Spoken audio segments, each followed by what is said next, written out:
My dear student, today we are going to learn about 9th standard English grammar, unit 1 English. First of all, I will congratulate you. I am congratulating you for coming to the second year and without writing the examination. இன்னைக்கு நாம் பார்க்க போகிறது வந்து English மேஜரில் வந்து unit 1ல் grammar. இதுக்கு முன்னாடி உங்களுக்கு ஒரு வீடியோ ஒன்று போட்டிருந்தேன். அதில் வந்து கண்டென்ட் மாஸ்டரி எப்படி எழுதணும் அப்படிங்கிறதுக்காக யூனிட் 1னுடைய கண்டென்ட் மாஸ்டரியை உங்களுக்கு வந்து சுருக்கமாக கொடுத்துருந்தேன். அதில் சப்ஹெட்டிங் போட்டு நீங்கள் அதை வந்து என்ன செஞ்சிடணும், எழுதிடணும். இன்றைக்கி நம்ம பார்க்க போகிறது கிராமர். அந்த கிராமரில் வந்து ப்ரிப்போசிஷன் பார்க்க போகிறோம். ப்ரிப்போசிஷன்னா என்ன? What is preposition? Definition of preposition. Definition of preposition அப்படிங்கிறது, a preposition is a word that is placed before a noun or a pronoun to show its relationship to other words in a sentence. ஒரு சென்டென்ஸில் noun அல்லது ப்ரோனவுனுக்கும் மற்ற வார்த்தைகளுக்கும் இடையே இருக்கக்கூடிய தொடர்பு படுத்துவதற்கு preposition அப்படின்னு சொல்லி பேர். தமிழில் வந்து இதுக்கு வேற்றுமை உருவுகள் அப்படின்னு சொல்லுவோம். அதில் 3ஆம் வேற்றுமை உருவு, 2ஆம் வேற்றுமை உருவு, ஐயாளுக்கு இல்லது இடத்தில் கண் அப்படின்னு சொல்லுவோம்ல, அது மாதிரி இந்த ப்ரிப்போசிஷன் வந்து நான் சொல்ல போனோம்னா, இந்த ப்ரிப்போசிஷன் வந்து ஒரு ஃபங்க்ஷனல் வேர்டு. ஃபங்க்ஷனல் வேர்டுனால் அதுக்கு வந்து எந்த அர்த்தமும் கிடையாது. நீங்கள் அதுக்கு அர்த்தமே பார்க்கவே முடியாது, டிக்ஷனரியில் பார்க்க முடியாது. லெக்சிக்கல் வேர்டுனால் அதுக்கு அர்த்தம் இருக்கும். டிக்ஷனரியில் எதுக்கெல்லாம் அர்த்தம் இருக்கோ அதெல்லாம் லெக்சிக்கல் வேர்டு. எதுக்கெல்லாம் நேரடியான அர்த்தம் கொடுக்காம அதனுடைய யூசேஜை மட்டும் கொடுத்துருந்தாங்கன்னா அது ஒரு ஃபங்க்ஷனல் வேர்டு. ஏன்னா ஃபங்க்ஷனல் வேர்டு லெக்சிக்கல் வேர்டு சேர்ந்தாத்த ஒரு சென்டென்ஸை நம்ம வந்து உருவாக்க முடியும். இப்போ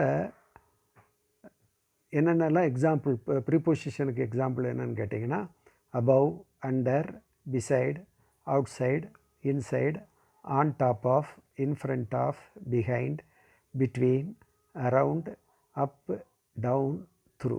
இதெல்லாம் சர்டன் எக்ஸாம்பிள்ஸ் ஆஃப் ப்ரிப்போசிஷன். இந்த ப்ரிப்போசிஷனுக்கெல்லாம் நாம் வந்து என்ன செய்யணும் அப்படின்னு சொல்லி கேட்டிங்கன்னா, இதை எப்படி யூஸ் பண்ணணும்னு தெரியணும். இந்த யூசேஜ் இஸ் வெரி இம்பார்ட்டண்ட்.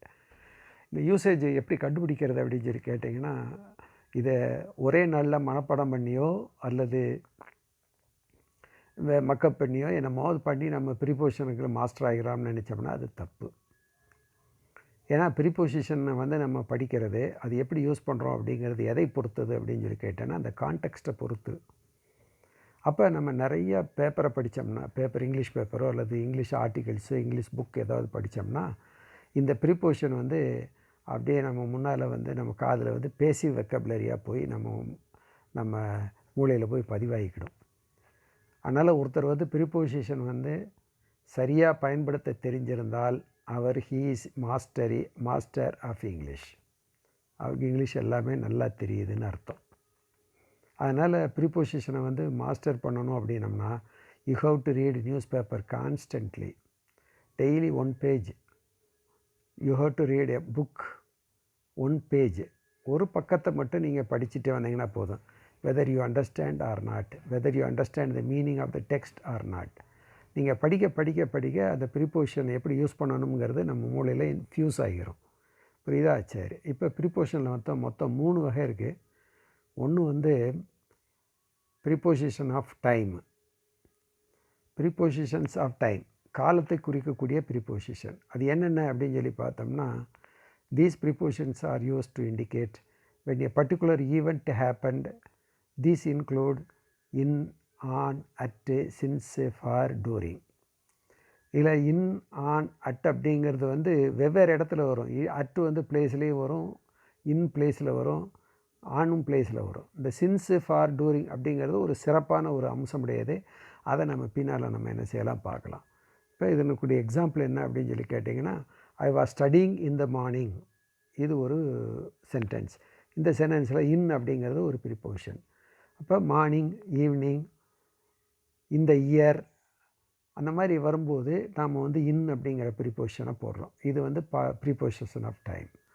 அதே மாதிரி அடுத்த எக்ஸாம்பிள் நீங்கள் பார்த்தீங்கன்னா, she was born on 5th of July. தேதியை குறிக்கக்கூடிய ப்ரிப்போசிஷன். தேதியை குறிக்கக்கூடியது வந்துச்சுன்னா நாம் வந்து என்ன செய்யணும், ஆன் அப்படிங்கிற ப்ரிப்போசிஷனை பயன்படுத்தணும். அட் அப்படிங்கிறது எப்போ பயன்படுத்தணும்னா, டைமை குறிக்க போகும்போது I will reach there at 6 o'clock. இப்போ 3 ப்ரிப்போசிஷன் சொல்லி கொடுத்துருக்கேன். அந்த 3 எப்பப்போ பயன்படுத்துகிறோம். ஒன்று மார்னிங் அண்ட் ஈவினிங் வந்தால் இன் போடணும். டேட் அதாவது டைம் வந்துச்சுன்னா ஆன் போடணும். அதுக்கடுத்து டைம் வந்துருந்துச்சுன்னா அது வந்து என்னது 6 o'clock, அதாவது அதுக்கு அட்டு போடணும். அடுத்து ப்ரிப்போசிஷன் ஆஃப் பிளேஸ். இந்த ப்ரிப்போசிஷன் ஆஃப் பிளேஸ் அப்படிங்கிறது என்ன அப்படின்னு கேட்டால், நீங்கள் தமிழில் சொல்ல போனோம்னா அது இடத்த குறிக்கக்கூடிய preposition. These prepositions are used to indicate the location and come before a noun or a pronoun. நவுனுக்கும் ப்ரோனவுனுக்கு, நவுன் அல்லது ப்ரோனவுனுக்கு முன்னாடி வரும். இதில் வந்து in, on, between, under, over, near இதெல்லாம் வந்து பிளேஸ் எந்த பிளேஸை குறிக்குது அப்படின்னு சொல்லி பார்க்குறது. எக்ஸாம்பிள் பார்த்தீங்கன்னா, த கேட் இஸ் ஆன் த வால் அப்படிங்கிறோம். ஆன் அப்படின்னா மதில் மேலே அந்த பூனை இருக்குது. தமிழில் மொழிபெயர்க்காதீங்க. மொழிபெயர்த்திங்கன்னா இங்கிலீஷே படிக்கவே முடியாது. உங்களுக்கு புரிஞ்சுக்கிறதுக்காக சொல்கிறேன். The cat is on the wall, the book is on the table, I am sitting on the bench. இந்த மாதிரி நம்ம ஆன் அப்படிங்கிறோம். அதே மாதிரி Jenny lives near her work place. நியர்னா பக்கம். Jenny there is a tree near my house அப்படின்னு சொல்லுவோம். அது மாதிரி அதுக்கடுத்தது வந்து Raj is in his room. இப்போ இன் கொடுக்குறோம். இந்த இன்னு பழைய டைமில் வர்ற இன் வந்து மார்னிங் அண்ட் ஈவினிங்கை குறிக்கக்கூடியது. இது வந்து ரூமுக்கு உள்ளே இருக்கேன். Raj is in his room, ரூமுக்கு உள்ளே இருக்கேன் அப்படிங்கிறத குறிக்கக்கூடியது. அப்போ அந்த இன்னு இந்த இன்னு, அந்த ஆண் இந்த ஆண் ரெண்டையும் சேர்த்து போட்டு கன்ஃபியூஸ் பண்ணிக்கிடக்கூடாது. அதான் நான் சொன்னேன், preposition can be understood only by the context. அந்த சூழ்நிலைக்கு தக்கபடி தான் அந்த நம்ம ப்ரிப்போசிஷனை நாம் என்ன புரிஞ்சுக்கிட முடியும். அதே மாதிரி பிட்வீன் இதெல்லாம் வந்து உங்களுக்கு வந்து பின்னால் நான் வந்து அது ஸ்பெஷல் ப்ரிப்போசிஷன்ஸ் அதை எப்படி சொல்கிறதுன்னு உங்களுக்கு நான் சொல்லித்தரேன். அடுத்து ப்ரிப்போசிஷன் ஆஃப் மூமெண்ட். மூமெண்ட்னா என்னத்தை, இயங்கி கொண்டு இருக்கும்பொழுது நடக்கக்கூடிய ப்ரிப்போசிஷன். இயங்கி கொண்டு இருக்கும்போது என்னென்ன ப்ரிப்போசிஷன் நம்ம பயன்படுத்தலாம். இதில் வந்து தி ப்ரிப்போசிஷன் யூஸ் டு டிஸ்கிரைப் மூமெண்ட்டை பயன்படுத்தக்கூடியது. இதில் வந்து டு, இன்டு, டுவர்ட்ஸ், த்ரூ இந்த 4 ப்ரிப்போசிஷன் தான். இதில் டு அப்படிங்கிறது ஒரு ப்ரிப்போசிஷன். இன்டு அப்படிங்கிறது இப்போ ஒரு ஆசிரியர் உள்ளே வராரு அப்படின்னா வாசல்கிட்ட வரும்போது the teacher enters into the room அப்படின்னு சொல்லுவோம். Now the teacher is in the class room. அப்போ அந்த மூமெண்ட்டை குறிக்கக்கூடியது. I am putting my money into my pocket அப்படின்னா பாக்கெட்டுக்குள்ளே வச்சுக்கிட்டு இருக்கும்போது சொல்லணும், now the money is in my pocket அப்படிங்கிற அந்த மாதிரி. இதில் இதுக்கு எக்ஸாம்பிள் என்னென்ன அப்படின்னு சொல்லி பார்த்தீங்கன்னா, ஒன்று வந்து I went to the book store. நான் புக் ஸ்டோருக்கு போனேன். அப்போ அது வந்து ஒரு மூமெண்ட்டு. அடுத்தது அதே மாதிரி the swimmer jumped into the pool. குளத்துக்குள்ளே அவன் வந்து என்ன செய்கிறான், குதிக்கிறான். அப்போ குதிக்கும்போது உள்ளே போய்கிட்டே இருக்கான். அப்போ அது வந்து இன்ட்டு. உள்ளே போய் உட்காந்துட்டான் அப்படின்னம்னா, அல்லது உள்ளே போய் மூச்சை பிடிச்சிட்டு உட்காந்துருக்கான்னா ஹி இஸ் இந்த பூல்னு சொல்லணும். இன்டு த பூல்னு சொல்லக்கூடாது. அது மூமெண்ட்டில் வரும்போது the dog was coming towards him. அது வந்துகிட்ருக்கு, நாய் வந்து அப்படியே வந்துக்கிட்டே இருக்குது, அவனை நோக்கி வந்து கொண்டு இருக்கிறது. அதனால் அது வந்து டுவர்ட்ஸ். அதே மாதிரி the bus goes through my village. எங்கள் கிராமத்தின் வழியாக இந்த பஸ் போகுது அப்படின்னு சொல்லுவோம். இப்போ இந்த ஸ்பெஷல் ப்ரிப்போசிஷன் ஒன்று சொல்கிறோம். அதில் அது சின்ஸ் அண்டு ஃபார். இது ரொம்ப முக்கியமான ப்ரிப்போசிஷன். இது கேட்காத காம்படிட்டிவ் எக்ஸாமினேஷனே இருக்காது. அப்போ இந்த சின்ஸ் அப்படிங்கிறது என்னென்னு கேட்டிங்கன்னா, யூர்ஸ் அ பியூட்டிஃபுல் ஒன். இந்த சின்ஸ் ஃபார் வந்து இந்த சின்ஸ் வந்து என்னன்னு கேட்டிங்கன்னா, இதை வந்து ப்ரெசன்ட் பெர்ஃபெக்ட் கண்டினியூஸ் டென்ஸில் பயன்படுத்துவோம். இந்த ப்ரெசன்ட் பெர்ஃபெக்ட் கண்டினியூஸ் டென்ஸ் அப்படிங்கிறது என்ன அப்படின்னு சொல்லி கேட்டால், அது வந்து ஏதாவது பாஸ்ட் டென்ஸில் ஆரம்பித்து ப்ரெசன்ட் டென்ஸில் வந்து அடுத்து ஃப்யூச்சர் டென்ஸ் வரைக்கும் நீளக்கூடியதுக்கு தான் இந்த ப்ரெசன்ட் பெர்ஃபெக்ட் கண்டினியூஸ். அப்போ நம்ம பயன்படுத்தக்கூடியது சின்ஸ். இந்த சின்ஸ் வந்து எப்போ சொல்லணும்னு கேட்டால் பாயிண்ட் ஆஃப் டைம் அப்படிம்போது. இந்த பாயிண்ட் ஆஃப் டைம் அப்படிங்கிறது என்ன அப்படின்னு சொல்லி கேட்டேன்னா, ஒரு டைம் லைன் வரைகிறோம்னு வச்சுக்கோங்க. அதில் ஒரு புள்ளி வைக்கிறோம், 1980 அப்படின்னு. அது ஒரு புள்ளி. அதில் 12 மாதம் இருக்கும், அது வேறு விஷயம். அதில் 365 நாள் இருக்கும், அது வேறு விஷயம். அதெல்லாம் நம்ம பார்க்க வேண்டாம். 1980 அப்படின்னம்னா ஜனவரி மாதம் 1ஆம் தேதி ஆரம்பிக்குது. அதுதான் அந்த பாயிண்ட் ஆஃப் டைம். 6 o'clock அப்படிங்கிறது பாயிண்ட் ஆஃப் டைம். மார்னிங் அப்படிங்கிறது ஒரு பாயிண்ட் ஆஃப் டைம். அதே மாதிரி ஃபார் அப்படிங்கிறது period of time. Period of time அப்படின்னா he has studied 6 hours, he has studied for 6 hours அப்படின்னு சொல்லி கேட்டோம்னா 6 hours அப்படிங்கிறது 1 மணிலேருந்து 6 மணி வரைக்கும் அவன் படிச்சிருக்கான். அப்போ 2 பாயிண்ட் ஆஃப் டைம் சேர்ந்துச்சுன்னா ஒரு period of time, duration of time அப்படின்னு சொல்லுவோம். இப்போ பீரியட் ஆஃப் டைமாக பாயிண்ட் ஆஃப் டைமுக்கும் உள்ள வித்தியாசம் இதுதான். இதை பரீட்சையில் எல்லா பரீட்சையிலையும் கேட்பாங்க. இது இப்போ இது கேட்கப்படாத கேள்வியே இருக்காது. காம்படிட்டிவ் எக்ஸாமினேஷனாக இருந்தாலும் சரி, டிஎன்பிஎஸ்சி எதாக இருந்தாலும் இந்த சின்ஸ் ஃபாரை பற்றி கேட்பாங்க. அதுக்கு எக்ஸாம்பிள் நான் உங்களுக்கு சொல்கிறேன். Since refer to a particular point of time. Example, I have been studying since 5 AM அப்படின்னா என்ன அர்த்தம்? நான் 5 மணிக்கு படிக்க ஆரம்பித்தேன், இப்போயும் படிச்சுக்கிட்டு இருக்கேன், இனிமேலும் படிப்பேன் அப்படின்னு அர்த்தம். அப்போ 3 காலத்தையும் அது காட்டுகின்ற காரணத்தினால சின்ஸ் ரொம்ப முக்கியமானது. இந்த சின்ஸ் போட்டு எழுதுனாலே இங்கிலீஷ் ரொம்ப ஸ்டைலாக இருக்கும். அது ஒரு நல்ல ஸ்டைல் உள்ள ஒரு லாங்குவேஜாக மாறிடும். அதே மாதிரி construction of this building has been going on since ஜனவரியிலேருந்து கட்டடம் ஆரம்பிச்சிட்டே இருக்கும். இப்போ பிப்ரவரி ஆச்சு, March, April, May, June, July, August ஆயிடுச்சு, செப்டம்பர் ஆயிடுச்சு, இன்னும் முடியலை. அடுத்து ஆகஸ்ட் முடிஞ்சு அதுக்கு செப்டம்பர்லேயும் நடக்கும் போல் இருக்குது அப்படின்னு அர்த்தம். அதான் சின்ஸு அண்டு ஃபார். இந்த ஃபார் அப்படிங்கிறது for refer to the duration of the time.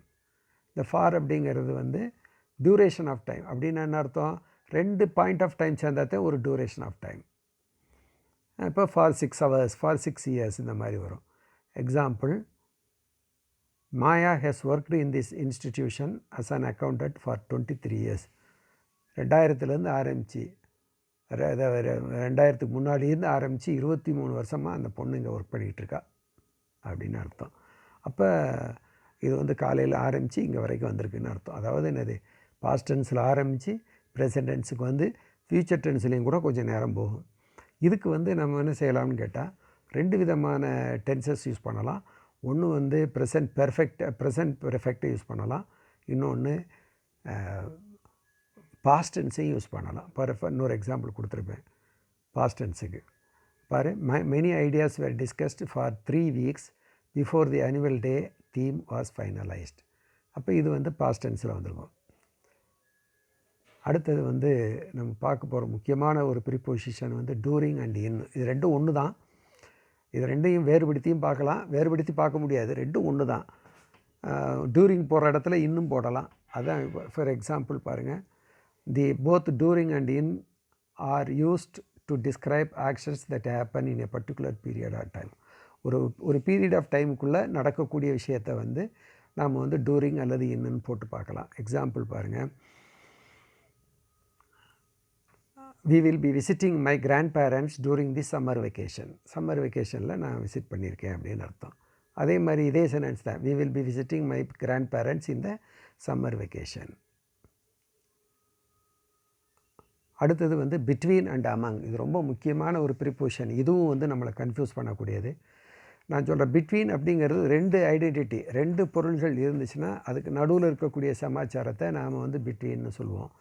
Among அப்படிங்கிறது என்ன அப்படின்னு சொல்லி கேட்டிங்கன்னா, 2க்கு மேற்பட்ட சமாச்சாரங்கள் அல்லது ஒரு மொத்தமாக இருக்கக்கூடிய சமாச்சாரத்தை, மொத்தமாக இருக்கக்கூடிய திங்ஸு அதில் வரும்போது அமங் யூஸ் பண்ணணும். For example, between is used when naming definite individual items. தனித்தனி 2 இண்டிவிஜுவல் ஐட்டம் இருக்கணும். இப்போ பாருங்கள், for example, the discussion on sports meet between our school and other schools are going on for 2 days. எங்கள் school ஒரு unity, other schools ஒரு unity, 2 பேருக்கு நடுவில் இந்த டிஸ்கஷன் நடந்துகிட்ருக்கு அப்படின்னு அர்த்தம். அதுக்கடுத்து, இந்த final match will be held between India and Australia. ஆஸ்திரேலியாவுக்கும் இந்தியாவுக்கும் நடுவில் இந்த ஃபைனல் மேட்ச் நடக்குதுன்னு அர்த்தம். அதே மாதிரி அமங் அப்படிங்கிறது என்னென்னு கேட்டிங்கன்னா, இந்த among is used when the items are part of a group or not specifically named. அதாவது ஒரு குரூப்னா என்ன அர்த்தம்? 2க்கு மேற்பட்டவங்க சேர்ந்தாத்தே ஒரு குரூப். அந்த குரூப்புக்குள்ளே நடக்கக்கூடியதுக்கு இந்த அமங் அப்படின்னு பயன்படுத்துவோம். Example, the sailors divided the money among themselves and the ship sailed on. sailors-னா மாலுமிகள் தங்களுக்குள்ளே அந்த பணத்தை பிரிச்சுக்கிட்டாங்க, கப்பல் போயிடுச்சு. அது மாதிரி அதே மாதிரி we had discussed the point among ourselves many times over the past months. இது வந்து between and among. இதில் உங்களுக்கு ஃபீட்பேக் கொஷின்ஸ் கொடுத்துருக்கேன்.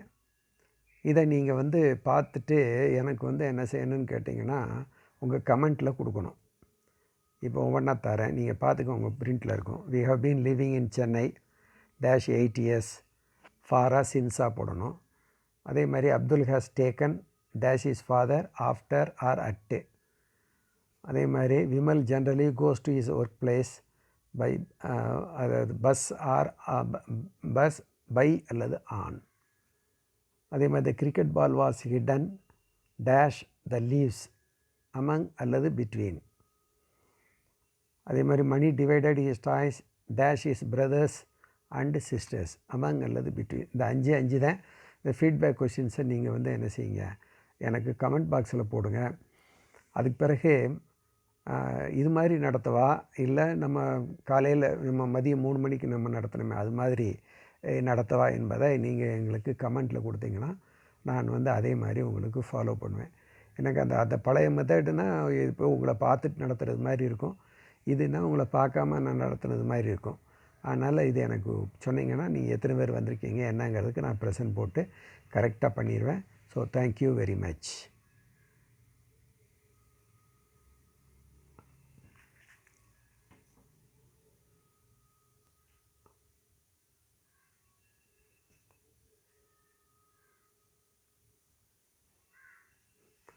பாப்பா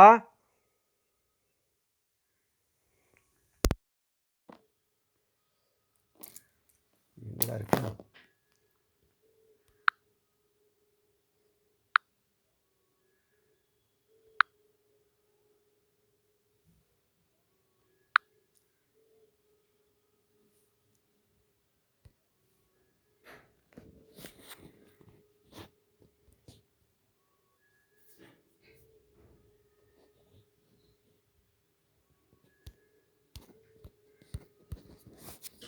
பாப்பா போட்டேன், என்னடா இது, நானே வெளியே வந்துட்டேன். இது எப்படி பண்ணுறது மறுபடியும்? இந்த பாஸ் இதா இது செகண்ட் ஒன்.